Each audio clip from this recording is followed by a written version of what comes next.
Gracias for pressing play. Welcome to Smart Chickens, a working together smarter where diversity meets innovation and growth podcast. In today's episode, we have a very special guest, Darryl Praill, who is currently the CRO, Chief Revenue Officer of VanillaSoft, a SaaS leader in sales engagement software. He's a top 10 SaaS branding expert, a top 19 B2B marketer to follow, and a top 50 keynote speaker around sales. He's also the host of Inside Sales podcast. He's helped raise millions in funding and taken companies public, held executive roles with companies like SAP, Sybase, IBM, Cognos, and he's sought out by industry leaders including AC Nielsen, Salesforce.com, UBM, and Tweed. We deep dive into his learned experience as a VP of Sales, CMO, and how he has successfully, with some bumps along the way, transitioned into his new role at VanillaSoft CRO. You'll get a lot of his proven sales and marketing strategies and leadership insight from the always opinionated, informative, and entertaining Darryl Praill. As always, this podcast is brought to you by our good friends at digitechie.com, a conversational marketing demand gen and revenue accelerator consultancy, helping B2B clients scale sales pipelines to drive new revenue consistently. And gypsyforever.com, uniquely handmade wellness products that help you connect your mind, body, and soul to achieve a better balanced you. So vamos, without further ado, here's Darryl Praill. So Darryl Praill, CRO at VanillaSoft, former CMO at VanillaSoft. Welcome to Smart Chickens, a podcast really dedicated with SaaS marketing and sales leader around innovation that's driven by diversity. And that diversity is not just in people, but it's in processes and thinking. So again, thank you for the time today, Darryl. I just wanted to do a podcast that involved smart chickens, and you were the first one to come to me. So that's why I'm here, dude. I'm a smart chickens savant. Let's do this. I love it. I love it. Well, so take us back a little bit, Darryl, because obviously you've been in the SaaS marketing and space for a good part of your career.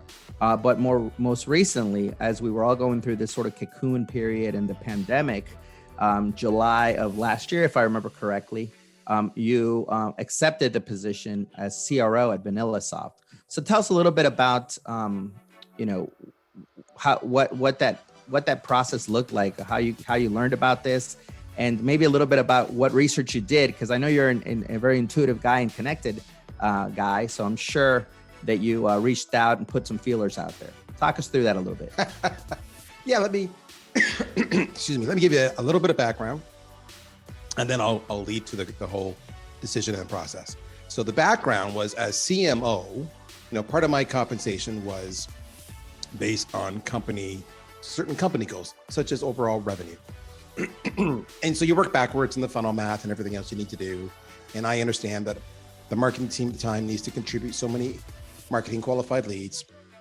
And the lead definition was agreed upon with all, sales, leadership, etc. So I had alignment, and then theoretically, if the funnel math works out, then we should hit our numbers, and I'll get a big fat bonus. Like everybody else, it's not just sales driven by compensation. The compensation plans are put in place for that reason. So, as you might imagine, we had aggressive revenue goals. And we didn't always hit them. Now, we did very, very well, but we didn't always hit the aggressive targets. And that would mean that I didn't always get on my bonus. I would get a portion of it. And that was annoying. So about a year beforehand, I started going into the CEO's office, and I would just vent. I would say, okay, I've been a good soldier, but here I am, and I'm not getting my bonus, and I'm getting ticked off. What do we need to do? And so that led to an acknowledgement that perhaps the sales process and the organization needed some mentoring, some assistance. So we brought in some outside experts for about a year. And these are name brand household people you see online every single day who have a track record of success. And while they were a valued extra voice around the table, they were fractional on the executive team, we still didn't get the results we wanted to. So the decision was ultimately made by the CEO, not by me, to change gears. So why did I start back so far? Because when I complained the year before, I actually went to the CEO and I said, I'm just throwing this out there. I have sold many, many, many times before. I've held that spot. If you need somebody, I'm an option. If you need a stopgap, I'm an option. And so the discussion at the time was like, Darryl, that's cute. And that's nothing against my CEO. That's what most leaders think and how they react when a marketer puts their hat in the ring. Fine. So then when they were making a decision on what to do, their choices are obvious. You can either go external or you can promote from within. And I wasn't involved in this part of the conversation. They had to make that choice themselves. But what I was told later on was the reason they came to me was they went through the thought process. And in this particular case, the thought process was, well, if we go external, then chances are if we get kind of somebody that fits our budget, and we don't have hundreds of millions of dollars in venture capital. We're actually a profitable organization. So we run our company fiscally responsible. So we get somebody who fits our budget, Darryl will probably chew them up. And I'm not sure that's a good thing or a bad thing. I think what they're trying to say is I'm established at the company and in the industry, and I have a track record. So they feared that I would monopolize the process and just get my way. And that's not what they wanted. So the other option is ego, to get like a really high-end, high roller player who also brings in their own street cred. And then they feared that would be outrageously expensive and it would take that person a year to kind of get up to speed. So ultimately they decided, well, listen, why don't we do this? Why don't we offer the job to Darryl? He's already up to speed. He knows the industry, he knows the company, he knows the product, he knows the value props, he knows the differentiators, he knows the competition, and he's respected apparently. And we'll see how it goes. And then so they offered me the job, and that's how it came to be. And the CEO was very specific. He goes, Darryl, I want to make sure you understand this. We've never had a CRO before. We've always had, a VP of sales. You were the first C-level officer up beyond the CEO we hired you as a CMO. And he goes, so if we do this is not optional. You must have a senior sales leader and a senior marketing leader to support you. I do not want you just having a title change and more staff and still having this whole thing. We need you to be strategic, big picture, driving change, etc. So I said, okay. So to your point, what did I do? I said, let me think about it. And I immediately reached out to, I think, 3 different people. Again, people you would all know in this industry, 3 different people. Some of them are sales trainers and coaches and advisors and consultants. And some of them are actual heads of sales or CROs. And I said, okay, here's what I've got. What would you do? How would you approach it? What should I be thinking about? Because I'm still not negotiation stage. And then ultimately, we got past that part pretty quickly because I've been down this road before, so I'm somewhat familiar. I said, what would you put forth as a 30, 60, 90? Because they were also asked me, we do want to see a 30, 60, 90 from you. And so we spent a lot of time focusing on that. And as you might imagine, you have this whole conversation about, do you wipe out the entire sales team because you want to bring in your own heavy hitters that people who are loyal to you and understand your processes, or not? That's one of the biggest conversations. Then what can you ostensibly do within that time frame? So we figured that all out. And in my back, and I said, okay, here's my 30, 60, 90, but here are the assumptions that it's based on, and these are some requirements that I need acceptance and agreement to for me to take the deal, which was, 1, I get to build a formal revenue ops team. Up until that point, I had a person on the marketing team that had hired to do marketing ops. But I said, I need an actual team. I need a data analyst. I need a Salesforce.com administrator. I need all this stuff. I need to see trends. And data is what speaks truth. If we're going to affect change. Change needs to be built not on opinions, but on data. So they said, okay. I said, I need an entire sales enablement team. I need an instructional designer. I need an actual person who does all the content and the coaching. And in fact, related to that, I will put them in, this often is a role that goes into the sales organization, is that I'm putting them in the sales enablement organization, is I need solution consultants or solution engineers, multiple. I said, because I need my reps busy selling, not trying to figure out how to demo something to, that's only something a super expert would know. That's a waste of their time. Give me a solution engineer who can do the proof of concepts, who can do the integration discussions, won't be viewed as a sales rep, be viewed as a trusted third party involved in the process. And I need that. So they said, okay. So I had though, I'm like, wow, I'm doing great. I said, last thing I need permission to hire reps anywhere in the world that I want. Now our head office was in Plano, Texas, and that was largely the sales office that he built. He actually just expanded the space just before COVID hit. brand new space, all gussied up with the expansion and plans in mind. And I said, I want to be able to hire them anywhere. And I said, hey, in this point in time, it's a pandemic, so they're not going to be in that office. And they were like, okay. And I said, one more thing. They were like, for freak's sake. I said, I don't want to necessarily hire through our own, my network or through our HR people. I want the option to use specialists, recruiters who can get me the very, very best people. And that's got an implication because a lot of these people are minimally 20-25% of base is their fee per hire. So they were like, okay. So I'm like, dang, I should have asked for more. And as far as we kept to the salary, it was funny. My CEO came to me and he said, Darryl, you're already a senior leader in the company. You're already fairly compensated. So he goes, this one's killing me. And I said, just make it easy. Throw a number out there. So he goes, well, we can do this or we can do that. And I went, give me the low end number and put the difference in my bonus. I said, that's a fair compromise. That way I don't get it unless I perform. Boom, done. So the salary conversation was literally all of 2 minutes. And that was it. That was how we got it. So then I had my 30, 60, 90 days. And I immediately spent the first 30 days interviewing every single person involved in this process. So every single SDR, every single account executive. I listened to more sales calls than you could imagine. I talked to all the stakeholders because sales interacts with customer success. They interact with customer support and they interact, with the bean counters. They interact with all these wonderful people.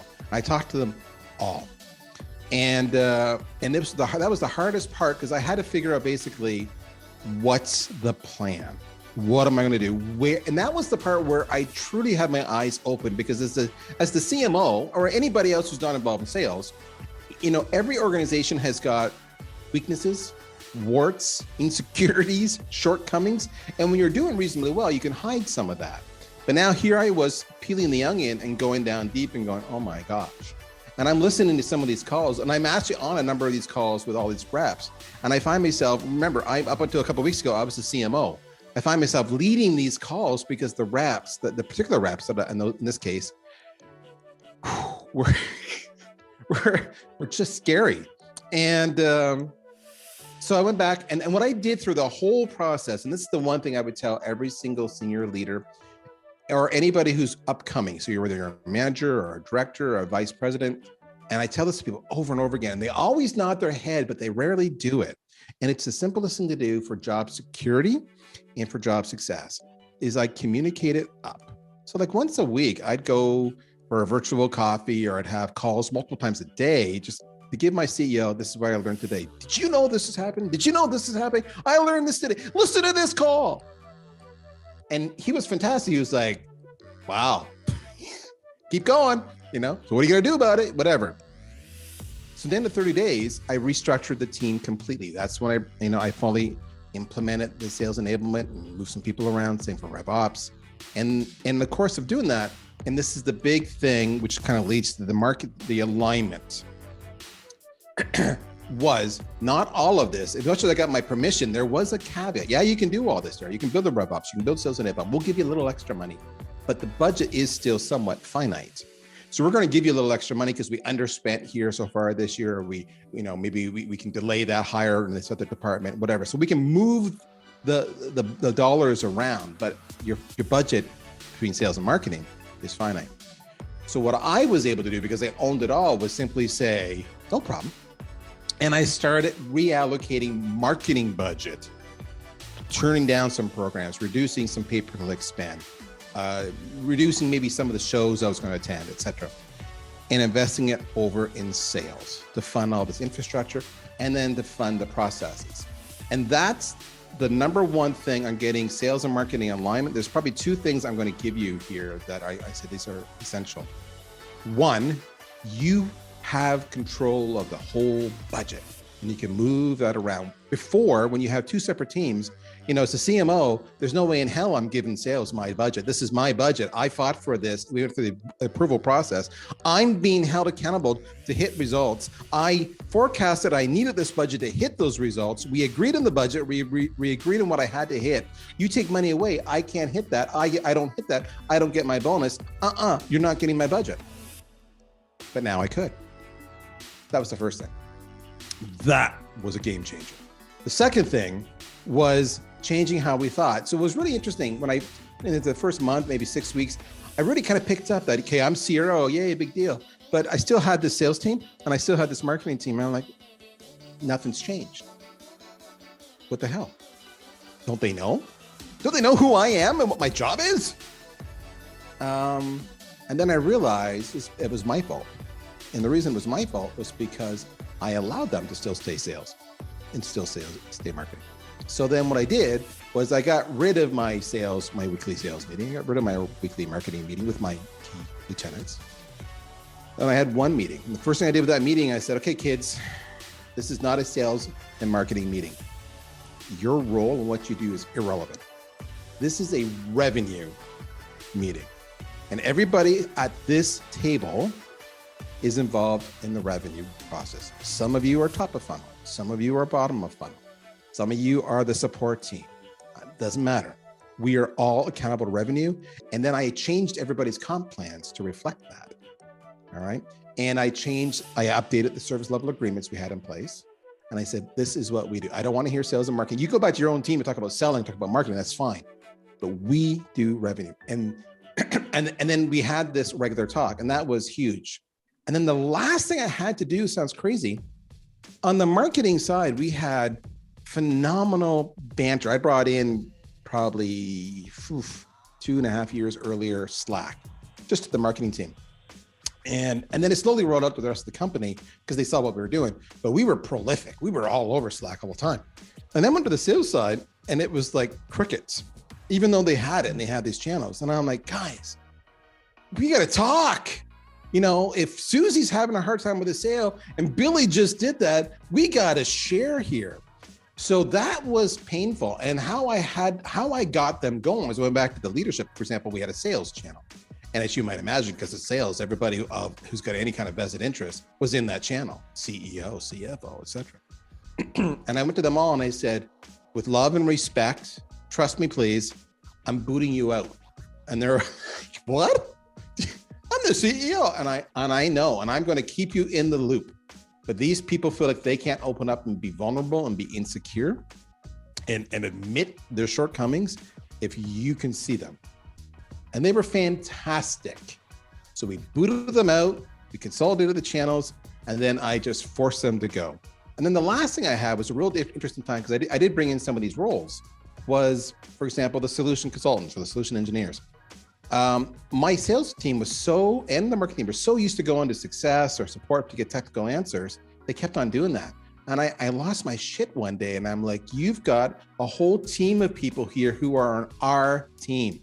Stop freaking going to them. If you need to go to success, if you go to our solution engineers, and if they don't have the answer, they'll chase it down. You don't need to chase it down. Use them. Stop looking for answers everywhere. I need you selling. That took a while. Remarkably, I don't get it. That took a while to get people to change their habits, but that was the start of it. And then I'll stop to catch my breath and let you talk. But then the next thing I did was changed how we sell and changed our processes. So the first part was people, the next was processes and technology. So I'll stop there. Well, no, that was a really deep dive, and thank you for sharing that on the framework. And what I got really right now from the last part of it was you broke the silos. And any of us that have been in marketing or B2B understand that that sales department, division, and marketing have always sort of had that kind of love-hate relationship, and silos in general are not good. What I think is very interesting that you're talking about is when you come from a CMO level where you're right, you're guarded around your budget, and you have an attribution number and a certain lead number to help hit that revenue, right? You do the funnel backwards, you do the reverse engineering, the beautiful spreadsheets that go into it. Now that you had basically control of the budget, I find it really interesting that you mentioned just now that opened up sort of more flexibility and more transparency across both sales and marketing and the other departments like customer service and what have you, to customer support, to actually own the number together as a revenue operation versus the silos that we constantly, I think, struggle with. Whether you're, the 8,000 pound gorilla like a Salesforce, that's growing through acquisition and we're category leaders. So that's interesting that you mentioned that, because I think a lot of these organizations that don't have a CRO probably get stuck in that silo mentality because it's your budget, your acquisition, you're responsible for XYZ numbers for attribution that are going to lead us to our quarterly goals. And then there's that, that sort of that infighting or struggle that occurs or misunderstandings and what have you. So that's interesting how you're mentioning that you took it upon yourself to say, okay, with this new CRO responsibility, let me flex my budget into kind of a budget that I am able to control and have everyone understand their role towards bottom line revenue goals, right? Do they have to reach a certain, time within, being in an industry, XYZ in revenue or wanting to get at revenue goals for them to even consider getting a CRO role? So title or RevOps has only, taken off the last 10 years or less, maybe 5 years. But in SaaS, I've noticed this trend over the last 5 years, and definitely, I think last year with the pandemic, that everything flipped to revenue, right? So a lot of software companies were all about, hey, I don't want to be seen as just a niche player in this XYZ space, but I really got to show that my software is, impacting revenue. And so it seems to me that some of these companies that got either seed money from their VCs or that were looking to grow amid the pandemic started to really look closely at, do we need a CRO in an organization to be able to kind of navigate through this uncertainty, which was a pandemic? Well, what's sort of your feedback or input on that? Okay, so that's a golden question. I believe the jury's still out. So what I can give you is my opinion and my experience. I think in the end,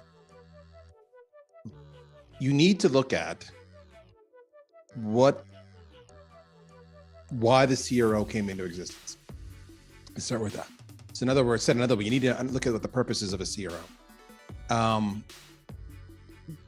Many organizations will take their head of sales and give them the title CRO, and they're enamored with that because they want the word revenue in the title, about revenue, and or they're a smaller company and they want the individual to appear bigger, more influential, so they can carry a big stick either with the prospects or internally, or they're a fledgling company or they're still scaling up. They don't have all the money they want yet, so instead of giving pay raises, they give titles up. And that's okay, but just recognize it is what it is. The reason, let me back up. In the end of the day, those people are still, as I would say, they're still just a head of sales. That's all they are. And with no disrespect to any heads of sales, your role hasn't changed. Forget that you have a title that's CRO, your role is still the salesperson. Most don't own marketing. Now, so therefore, all your decisions are made with the constraints of a salesperson with sales goals and objectives, and you're indifferent to your colleagues in marketing. You love them, they're nice people, and you really hope they do well, but I'm focused on me. So that's the first part. And that causes problems. So because the very points we talked about, was we need these people working together to achieve those revenue goals. If one or the other works well and the other one doesn't, it is called dysfunction, and you will suffer the consequences therefore, right? And there's so many of those. We could spend all day talking about what are the symptoms. You're dysfunctional if. So, and the same thing goes for marketing. You can be a VP of sales or marketing, but truly be a marketer who was just given the sales role because they fired the last head of sales and they didn't want to incur the additional salary costs because maybe there was a large severance. Therefore, Bobby, you're now the head, VP of sales and marketing. And in both of those cases, you might have control for both teams, but because you have no experience with both roles, you bias yourselves to what you know, and you ignore the rest other than the occasional, it's time for the employee review. Sure, I guess I can do that. So the reason the CRO came into existence was because they needed an executive who understood the vision, but also understood marketing and understood sales. Now, many organizations, that person is a bit of a unicorn. In fact, I had a recruiter from Montreal calling me the other day, not too long ago. And we kind of, I'll always take a recruiter's call. I'm not stupid. And we kind of hit it off. And so we were joking around and she's like, Darryl, it's like freaking impossible to find a CRO with marketing experience. And I said, I know. Good luck with that. I'm not going anywhere. I'm happy. But that's the role. The CRO's role is to be able to have a fluid handoff. So I would say to you, is this the trend? When should a company have a CRO? I think you need a CRO when you have obvious and clear signs of dysfunction between the two, and the organization is unable to resolve it, perhaps. And that's true because you look at a lot of the CEOs either tend to be engineering centric. They were the one who came with the product and they founded the company. So the bias towards dev, or they're sales centric because the VCs always put a salesperson in front because it's all about growth. So often the CEO is not able to be that arbiter and to get alignment because they themselves don't have the experience to do that. So when you find yourself having dysfunction, misalignment, and you're unable to resolve it internally, you are a candidate for a CRO. We had that dysfunction internally. The other part is, if it's something that the CEO or COO or CFO, depending on the size of your organization and what you have on staff, simply says, we have bold goals. I have a vision. I want to go, raise some money, Series A, Series B, Series C. Maybe I want to do a roll-up strategy, whatever it is. But part of that is I need a hockey stick. Therefore, I need a trusted lieutenant, for lack of a better word, that I can trust to own the whole process from start to finish. And they have the vision, but they know that's not their skill set.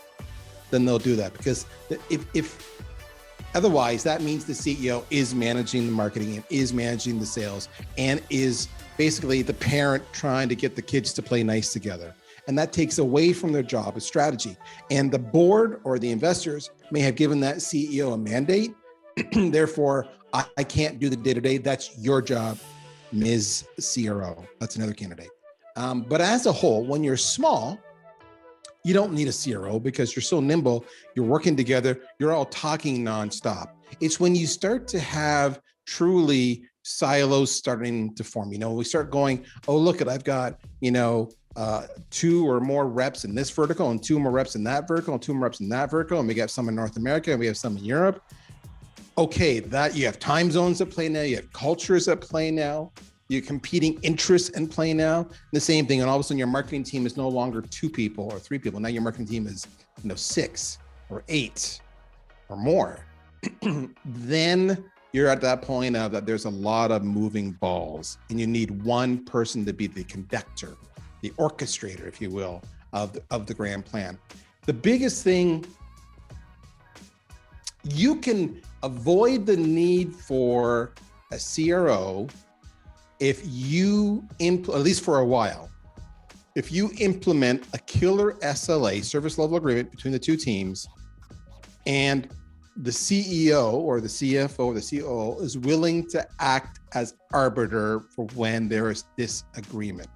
And that same person, the CEO, is willing to enforce those defined rules of engagement. But again, a lot of leaders aren't. That's conflict or they're biased. When I mean bias, well, I'm a sales-based CEO and I came up to the sales organization. So even though we have an SLA, I'm always going to give the sales team the benefit of the doubt because that's my alma mater, if you will. And therefore, I'm going to fall on that. And that's when you see the board coming in saying, we recognize the CEO's weaknesses. Therefore, to fix that, we're going to put a CRO in place. So in the end, it's a dysfunction thing. It's a lack of alignment thing. Or it's a divide and conquer thing where we all have defined roles and I need someone I trust who understands the big picture, who can just manage that, which was the case in our situation. We had a little bit of dysfunction, we had competing interests, and then my CEO is very focused on growth and he needed somebody that he could trust, who knew the space, knew the company, knew the value prop, had built-in respect, and who had done both jobs. And we joked about it, I said, listen, I haven't carried a bag in over 10 years. I haven't been a VP of sales in over 10 years. And a shitload has changed. The whole idea of rev ops or of sales enablement, or as even you said, CRO, didn't exist back then. Yeah. So what that told us in that situation was, yes, I had experience in both, but I had more experience in marketing, but I have carried a quota. I have knocked on doors. I can relate to the reps. And the one thing I've learned over the years, it's been really remarkable. The one thing I've learned over the years working in the sales community, public speaking, social media, etc., is everybody always knew I was a CMO, and yet I had respect. And when I would ask them offline, I'd say, okay, dude, I'm talking about objection handling and discovery and blah, how, and you're nodding your head and you're saying yes. Candidly, why the hell are you taking me seriously? I'm a marketing guy. And they were awesome. They would always say consistently over and over again, because you carried a bag. And it comes across when you talk. You can tell you're speaking from personal, firsthand experience. You've been rejected. You've been yelled at. You've lost the deals. Therefore, we trust you. That's huge. If your rank and file don't trust you, it doesn't matter your reason. It doesn't matter your structure. It doesn't matter a damn thing how you organize everything. It doesn't matter if you're the CRO with sales and marketing experience. If the rank and file doesn't respect you for your skills, then you're going to suck as a CRO. Well, so it's interesting that you bring that up, that you've lived both roles, right? In sales. So therefore the empathy and the real respect kicks in, because you have held a number, and obviously on both sides, right? In marketing and sales. So I get that. When it came to what you were talking about, having a Slack channel that was very much used by your marketing team on projects and probably on operational stuff. When you open that up to the sales team to have more transparency and communication between sales reps, those that might be doing better than others, how much of a game changer was that? And how much of that was, going back to you being not only, having to put on sort of like your orchestrator / psychology hat on, how much of it was also giving those salespeople sort of a bit of that latitude to, hey, listen, this is not for this Slack channel is not, a way for us to monitor or have this, be addressed or be looked at by others in the C-suite, like you mentioned, CEO, CFO, others, right? But really to build this tribe of us, we're all in this together, we're RevOps team. And what we really want to get is, just best practices from the team to hit our goals, right? How did you kind of weave that into, because salespeople, I've worked with a number in my career, and I know that, they're set on their goal, right? Their goal is a week to week, probably day to day, really, to get to that number, right? The quarterly number or the monthly number. So how were you able to, get their buy-in, if you will, to share and be vulnerable? Okay. How much time you got, brother? And alcohol. This was hard, and it shocked me. This is a perfect example of me being out of the loop on actually carrying a bag for over a decade. I'll explain it to you. One of the things I've shared publicly and with many colleagues is, holy smokes, I've had my eyes reopened, because I'd forgotten about this, on the sales psyche. In the marketing world, don't ask me the genesis of this.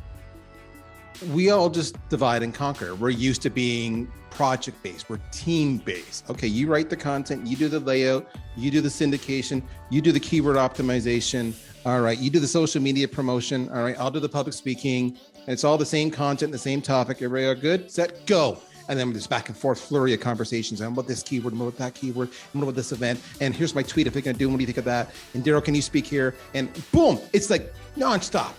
It's amazing. And then you go into sales, and you said they're focused on their number. It's like we have lone wolf syndrome. And this is so true. And there's two things that were notable that did not allow the Slack experiment to start off on the best with the best results. One is they would complain. All these notifications are a huge distraction to me, and I just ignore them. I'm focused on my number. I'm selling, right? All these ding, ding, ding, ding all day long. I don't have time. I feel like I have to. And I sort of have, so we did a two-fold approach in that one. The first part was we said, fine. So we broke up a couple. Instead of having one channel for sales, we kind of made two channels. One kind of being what we call the sales, for lack of a better word, it's called the sales philosophy, whether it be selling, how to sell, check this out, check out what Gianni just said, something, I like what he said, check out the latest, podcast on smart chickens, so-and-so said something, that kind of conversation. And the other one was kind of what we call our everyday sales channel, where, hey guys, what's the latest price in that? Hey, is this feature available? Hey, does anybody have the latest, contract for this? And so that was very much pragmatic. They weren't as vulnerable on the one, which is the sales channel, where we share a lot of stuff. They would give opinions. And what we started doing was adapting to them. For some of them, it was just faster for them to make a vidyard or a Loom or a bomb video and post it and say, here are my thoughts. So for example, one of the things we do every week is we have our own podcast, our inside sales podcast, and we make every single rep watch it. And what I call this book club. They have to watch it or listen to it. I don't care how you do it. You can multitask. And then you have to give us like a 1 minute take on what you liked, what you didn't agree with, and why. And every rep does it. And so they all just do vidyard videos and they put it out there. And they find that very, I'm not doing this. I can do this on my own schedule, that kind of stuff. So and that was the point, is that on that channel, you don't need to be responsive in real time. So it was just the everyday sales channel that was kind of like, hey, I'm looking for help. And they saw the benefit of that. So we are able to, they can mute some channels for certain periods of time. They were able to manage that. The second part though, that was like different world, and how do we get them to open up, was this. I mentioned where marketing just says, yeah, we're there and we go. And sales wasn't that way. In fact, sales is the other extreme. And many salespeople are going to hate me when I say this, and many salespeople are going to laugh at me and nod their heads when I say this. So it's, you either love me or hate me, but here we go. Most salespeople are psychotic. And I want to clarify that. They are conspiracy theorists. They believe the world is against them, and they believe they're this close to getting their asses fired. And so what I would see would be, I would post something like, oh, Gianni, you commented on that podcast that you did. Why was that of interest to you? Why did that stand out to you? Which was me literally saying, why did that stand out to you? With no agenda. And the following happened regularly. Silence, no one responding. And people calling each other on their cell phones or texting each other, because it's all off the company systems. Sure. To say, what do you think Praill means with that? What's going on? Am I getting my ass fired? Is he setting me up? Like, talk to me. Do you think, I don't know if I should answer this. Should I answer it? Should I answer it? What do you think? And it took me a month to figure out what the hell was going on. And I finally had to start calling people, just saying, what the hell? What's going on? And it would take me like 2 hours in each one of these calls for them to finally say, I don't believe you when you say you just want my opinion. I don't believe you. And I'm like, hallelujah, we've got somewhere. Why don't you believe me? And these are true life conversations I had. Because you let so-and-so go and they were killing it. And they the same thing went through here. And I have to say, okay, so that's why you don't believe it. Yep, okay. So you think they were killing it. Yeah, I know they were killing it. I saw the numbers. I said, okay. Did you sit in on the calls? Well, no. Did you actually look to see if the deal stuck or did they churn? Well, no. Did you assess the accounts to say, that $100 deal could have been a $1,000 deal, but they didn't actually know how to do actual, real selling? Well, no. I said, did you look back at all the numbers over several months, 6 months, 8 months, 9 months before, that what you saw, they were killing it when you saw it? Because, everybody has a good month or two here and there. Well, no. I said, so did you even come to me to say, Darryl, can you help me understand why that person got let go? Because I thought they were killing it. Well, no. So why in the hell should I trust you? Because you don't even have the capacity to do due diligence. And you say you don't trust me Did I say to you that everything here is legit, is above board, it's transparent, and have you tried it once? Well, no, exactly. So help me understand this. And then every time it was like, oh, dude, I'm so sorry. I feel really bad. And I feel freaking bad too. So do that for a period of time, have a lot of painful calls. And then it started happening. And what I had to teach them at the same time was, I'm not a mind games guy. I'm going to tell you when you're underperforming. I'm going to blatantly tell you when I have a concern. We're going to fight about it. That's okay. You don't have to agree with me, but you at least know I'm going to shoot straight with you. And I think for a lot of these reps, they're conspiracy theorists because they've had bad leaders before who didn't communicate, who didn't set expectations, and they bore the scars and the brunt of that bad leadership. And that's even the sales director I hired, who's been amazing. We've stumbled, and this is somebody who understands the big picture. And I've had to say to them, I'm not the ghost of bosses past. All right. I understand you have this apprehension in this one area. Let's talk about that. But and the beauty is, and this is the difference between a junior rep and someone like my sales director, because they've been around the block, they're able to come at me within a week as opposed to a month and say, and they'll come to me and say, dude, I have a problem with you. Love it. Let's have that conversation. So I had to teach them my style, and then I had to call them out and get rid of these conspiracy theories. Once we did that, that changed dramatically. Now there's one more thing I had to do there. The last thing I had to do was I had to change how we hired. I had to hire people who were not predisposed to being psychotic conspiracy theorists. So they had the confidence to say, I disagree, let me express my opinion, to articulate themselves, to emote. So EQ became really important. So you can be a hunter, but you still to be a team player, you got to be able to communicate. And candidly, we want that anyway, because that's how we want to sell to our customers. So that whole Slack sales team experience dramatically impacted not only how we hired, but it impacted the compensation plans. I completely overhauled all the compensation plans to make sure that I was hiring the profile of person I wanted to fit in the environment I needed. But again, these are all things when you go into it, you go, well, we have a compensation plan, we've got targets, we've got people, all this is hockey. I don't need to worry about this. And then you start with time to realize it's an onion. And you got to do all these layers to affect the organization, the culture, and the performance that you want. So because of that, it's taken me a lot longer to get where I wanted to. But because of that, we've got a kick-ass thing that's starting to come that I'm so excited about. And it's funny because 3 days of the week, I'm up here going, yeah! And 2 days of the week, I'm down here going, son of a bitch. So we're kind of at that moment right now, but I'm feeling so much better. There's, as you just described something that I heard Jerry Seinfeld say on a comedy routine. It was like, between suck and great, there's not so much there's not so much a difference. Yeah. There's subtleties, right? Subtleties that you have with in hearing you speak right now about how you're championing your team to have your sales team to show more, to have more EQ, emotional intelligence, and work better in communication.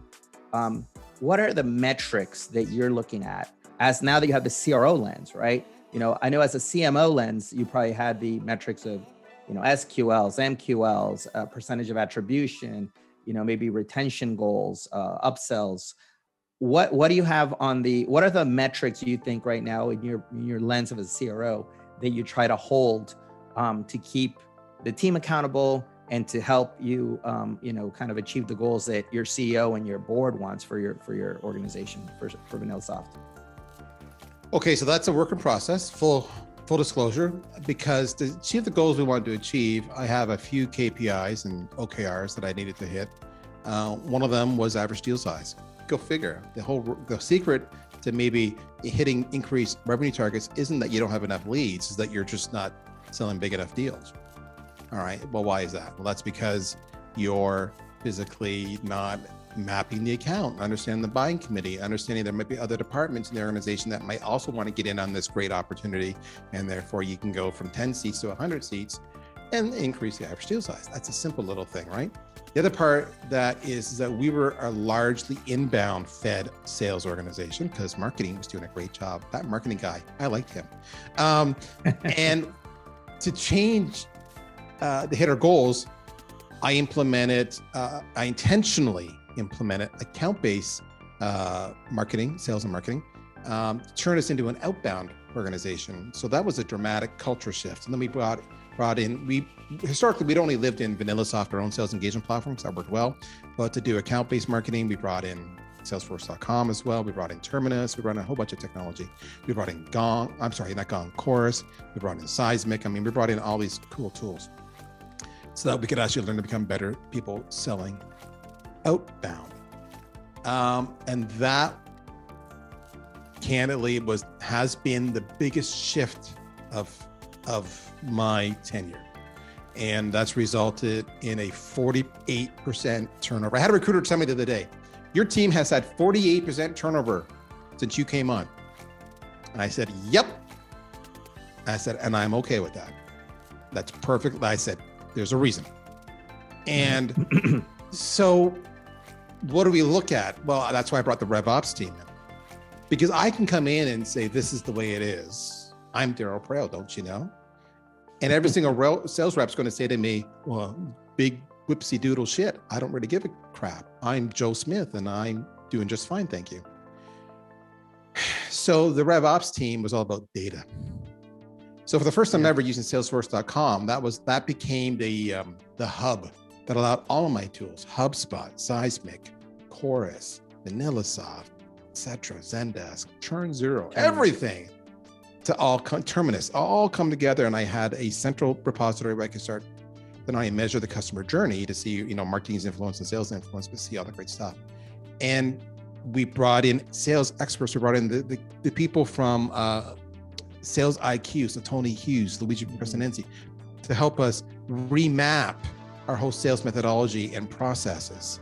And then we made sure that Salesforce had the right gates and everything, so you couldn't just cheat the processes. And this was an iterative process. So we're looking at a lot of the data, and we're looking at things like deal conversion. We're looking at forecast accuracy. We're looking at, how are they hitting their numbers? And we started to realize was that a lot of these reps were hitting their numbers, even though I did ABM, they're hitting the numbers on the inbound and the referral business.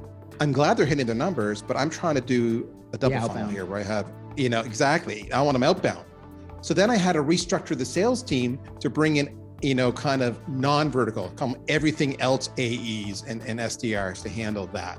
So that way they couldn't make their number on the inbound, they actually had to work their account. So that meant I didn't have the right metrics around ABM. I didn't have the right metrics around activity. I didn't have the right metrics around how many accounts, how many contacts per account. I didn't have the right metrics around, we had to figure out what was the right cadence per industry, right? So we found stupid things. Like I had a rep who had like a 90% close rate where the rest of the reps were averaging 40 to 50% close, which is still not bad.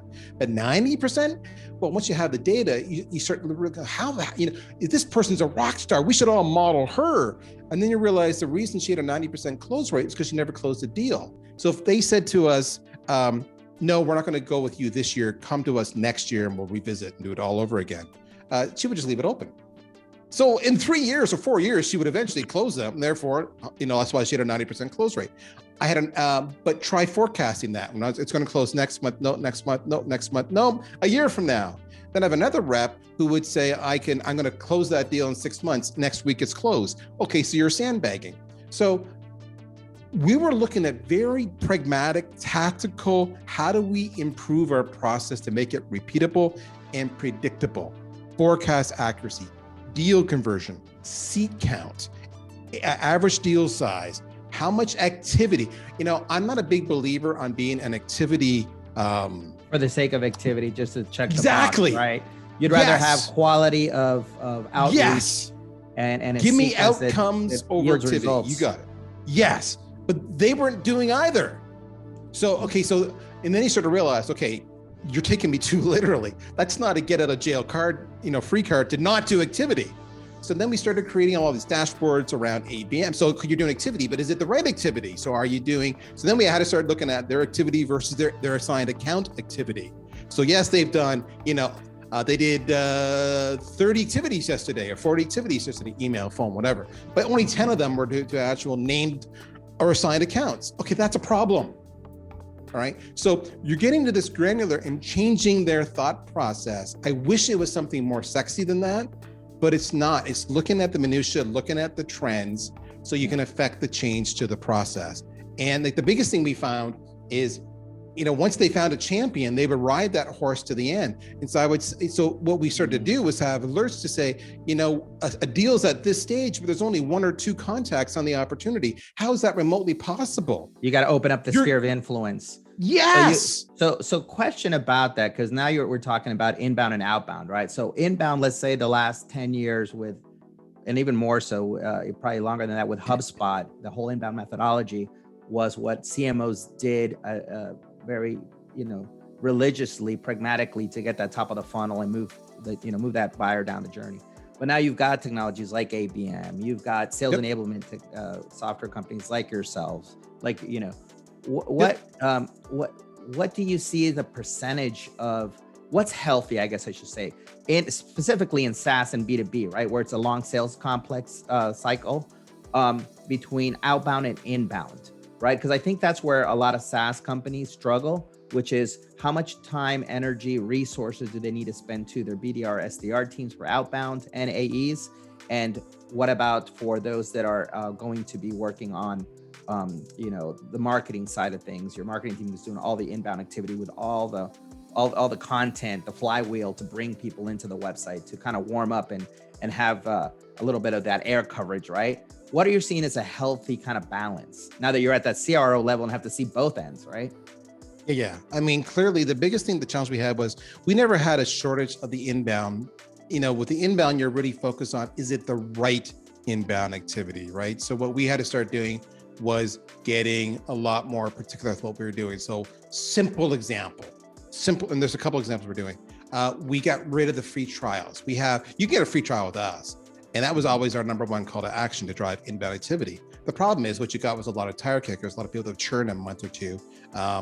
It was just, you spent too much time talking to the wrong people. So we got rid of that as our call to action. You can't find it anywhere on the website. Now, if you talk to a rep, you want a free trial, yeah, we can hook you up, but it's not there.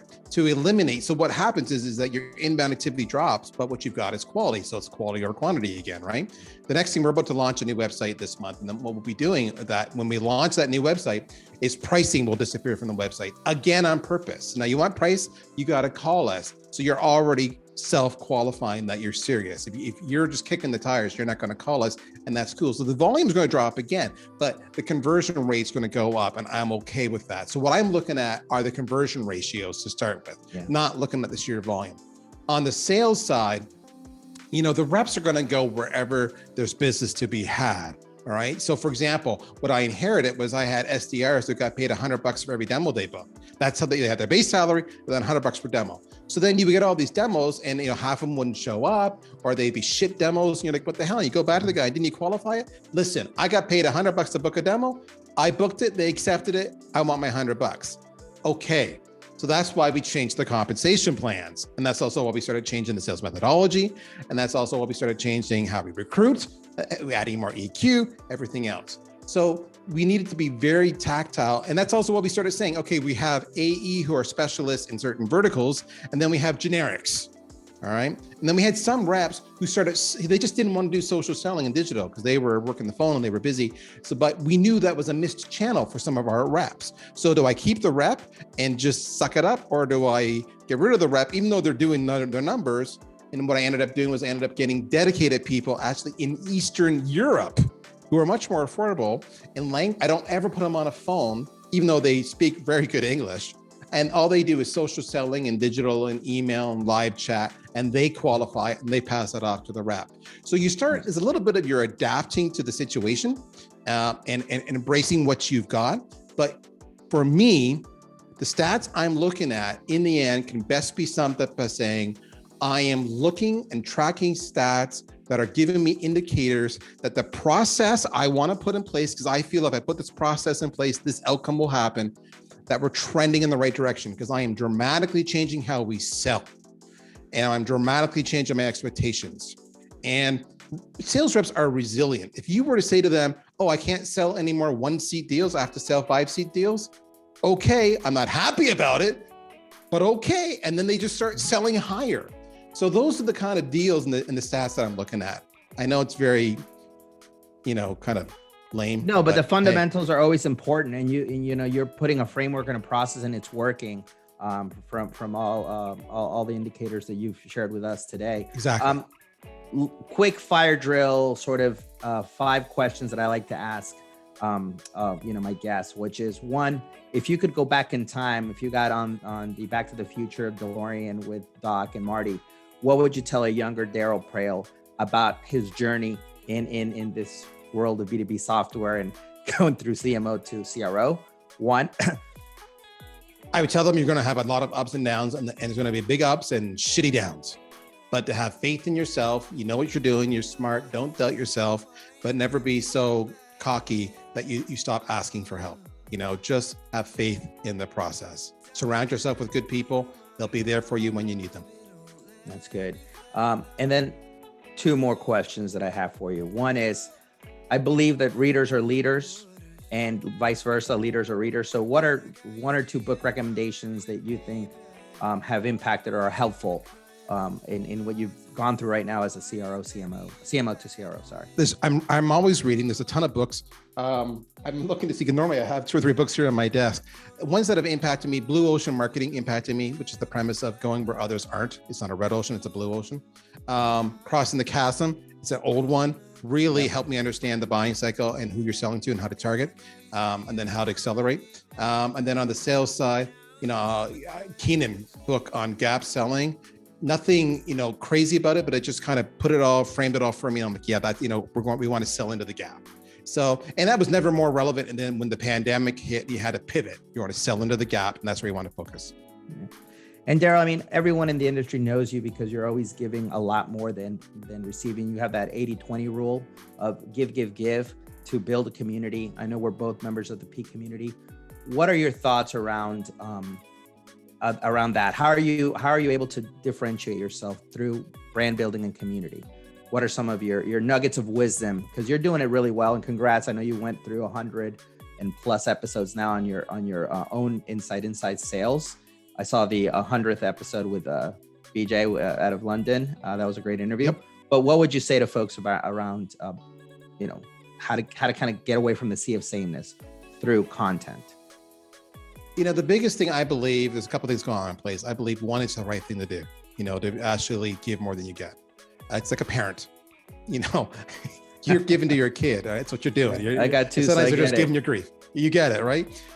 It's the right, it sounds stupid. It's karma, whether it's a faith-based approach or it's the karma, call it what you will, life rewards you. I firmly believe in that. Second is, I firmly believe that if I'd have had access to this knowledge when I was younger, maybe I'd have made better decisions and instead of taking this long to get to where I'm at now. Third is, I have been blessed by so many people who have given me time and insights and advice that it's again, I go back to that saying, it's my turn now to pass it on. So, it's just the right thing to do. And then the marketer in me simply says, there was never a bad marketing branding lesson from somebody who gave more than they received. That's true. Well, on that note, how can people get a hold of you, Darryl, to learn more about how to take that CMO to CRO jump, which you're living through, and also just on social selling, content creation through your podcast? What are some of the places they can find you? The best place to find me is always on LinkedIn. I may not always respond right away. I usually respond sometimes same day, sometimes next day. So I beg for your forgiveness. But LinkedIn, I'm there fairly regularly. If you go to my profile on LinkedIn and the classic, contact info button, it's all there. My phone number, my email, our website, my Twitter handle, and I'm on Twitter too. I kind of limited myself to LinkedIn and Twitter, and with the occasional touch of Clubhouse, but the Clubhouse is maybe like once a week for a couple hours. So definitely LinkedIn, or just email me. If you're never sure, Google my name, just Google Praill. I mean, I pretty much, it's a unique name, and I pretty much own almost every single hit, with the exception of somebody who murdered their mother out in Alberta, Oh, Canada, goodness. who I don't know. Yeah, you don't want to be associated with that Praill for sure. No, that one's a bad Praill. No, but that's not everybody a good else one. is a good Praill. Yes. So there. In fact, it's funny because on that note, go ahead. No, go ahead. You were saying on that. No, I was going to share a story on that. Funny story. So my son is a television news anchor, and so he's 26 years old, and we joke about who's better on video and who's better with more, who's got more influence and who's got more reach. So the other day we were trash talking each other as fathers and sons do, and we're like, let's do it. So we got the Google out and we said, all right, let's just see who gets the most hits. And I'm proud to say I kicked his sorry ass, and he had a healthy dose of humble pie. So there we go. Yeah. Well, I know you're going to be a speaker. I don't know if it's virtually or not, because I know you're in Canada, right? Ottawa, maybe. Is that correct? Yep. That's for Outbound in June, is it? In Atlanta? It is in June. Correct. Mid-June. The conference? Yep. All right. And I presume you're a presenter speaker as well? Yeah. So a couple things. So as long as I get my vaccine in time, I will be there live and on stage. Otherwise, you'll see me virtually. So fingers crossed. The vaccine rollout in Canada is a little bit slower than the States. So, and I'm just at that awkward age. I'm not in a hot spot. I'm not super old, or I don't have any disabilities, so I have to wait. Sucks. But that's the plan, is to be there live. VanillaSoft is the premier sponsor.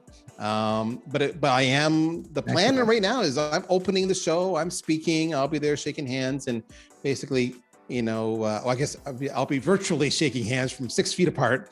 But it's, right. I'm looking forward to this conference. It's a dynamite conference, with all sincerity, because it's not a vendor conference, right? It's like the one place you go where it's like every person who's an influencer, who's shaped you, who's impacted you, who's given you advice, they're there at this conference. And because it's not a vendor conference, there's no bias, there's no skew, there's no agenda. It's just knowledge sharing. So I'm ready. I can't tell you how many people have said to me, I'm finally going to get to meet you. And that's kind of the sentiment. People want to get there and just develop that rapport, that relationship. And that's what I like. It's the sales world and the marketing world. It's one big revenue tribe. And that's kind of how I treat it. We're all in this together, for better or for worse. Well, I love that sentiment. And with that, we'll end it. I really appreciate your time, Darryl. Much success at both, the Outbound conference and the rest of this 2021, which, we're all going through it, right? Post-pandemic or through pandemic, whatever you want to call it. But thanks again. And I really look forward to chatting again. We'll probably do a deep dive on one of those topics we discussed today, because we could talk for hours for sure. Thank you, Darryl. I love it. Thank you, Gianni.